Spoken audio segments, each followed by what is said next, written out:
আপনার নানিরে তো কেউ চিনে না, বাররা নামটা কারো মুখস্থ নাই। আমার নানির নাম আপনি জানেন নাকি? আমার নানির নাম হলো খাদিজাতুল কুবরা আত-তাহেরা।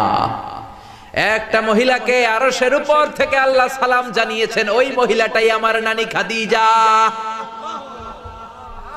বিশ্বনবী খাদিজার এত ভালোবাসতেন, বিশ্বনবী বলতেন, আল্লাহ কিয়ামতের দিন যখন কেউ কাউরে চিনবে না, ওই কঠিন দিনে আমি যেন আমার প্রাণের খাদিজারে ভুলে না যাই। খাদিজা ইন্তেকালের পরে বিশ্বনবী নিজ হাতে দাফন কাফন করলেন, কবরের সামনে দাঁড়িয়ে দোয়া করলেন।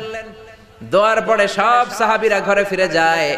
আবু বকর বললেন, নবী চলেন ঘরে ফিরে যাই, দাফন শেষ, কাফন শেষ, দোয়াও শেষ। বিশ্বনবী বললেন, না আবু বকর, আমি যাব না, তুমি যাও। আমি কবরের সামনে দাঁড়িয়ে থাকবো, যেই মহিলাটাকে এই কবরের মধ্যে আমি শোয়ালাম রে আবু বকর,